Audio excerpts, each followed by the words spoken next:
আসসালামু আলাইকুম বন্ধুরা, আজকে আমি আবার একটা নতুন রেসিপি আপনাদের সাথে শেয়ার করছি।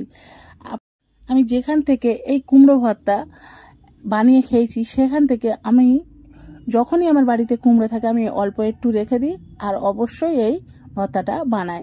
এত সুন্দর লাগে কি বলবো, খেতে খুব সুন্দর লাগে। যারা কুমড়ো খায় না তাদেরও ভালো লেগে যাবে এই কুমড়ো ভর্তা।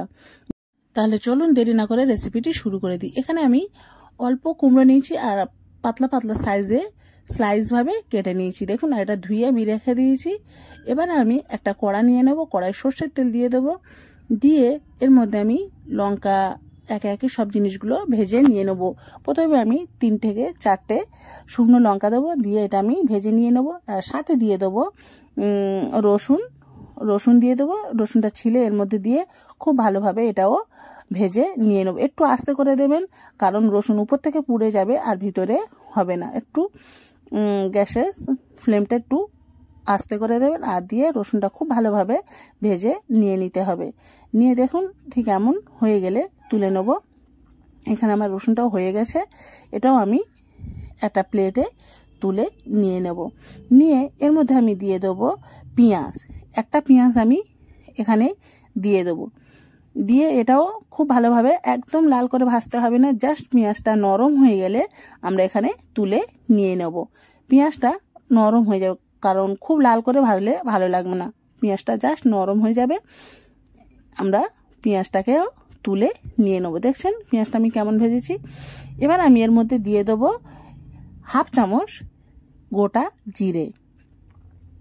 এর মধ্যে আমি 1/2 চামচ গোটা জিরে দিয়ে দেবো। জিরাটা যখন একটু হয়ে যাবে, গরম হয়ে যাবে, তখন আমরা এর মধ্যে দিয়ে দেবো যে স্লাইস করা কুমড়োগুলো, দিয়ে এটাও খুব ভালোভাবে ভেজে নেব, লাল করে ভেজে নেব।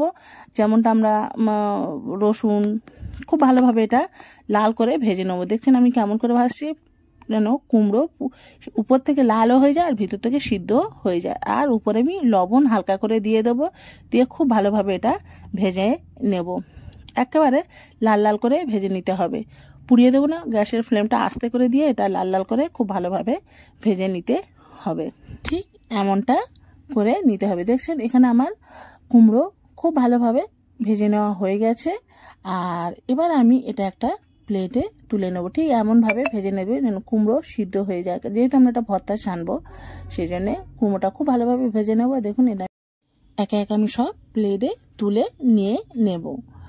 এবারে দেখছেন এখানে আমি প্লেটে সব কিছু নিয়ে নিয়েছি, কুমড়ো, পেঁয়াজ, রসুন, শুকনো লঙ্কা। লঙ্কাটা আপনাদের ইচ্ছে মতো দেবেন, কে কেমন খায় সেরকম বুঝে লঙ্কা দেবেন।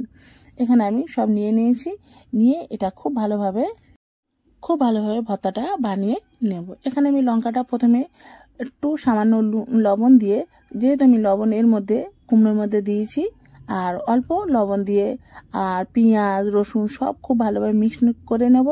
নিয়ে সর্ষের তেল দিয়ে খুব ভালোভাবে এটা বানিয়ে নেব।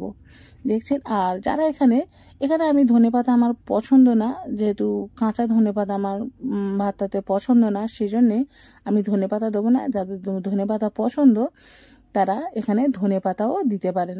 যেহেতু আমার ধনেপাতা পছন্দ না সেই জন্য আমি দেব না। আর এর মধ্যে ধনেপাতাও দিলেও সুন্দর লাগবে, কারণ আপনাদের পছন্দ অনুযায়ী দেবেন।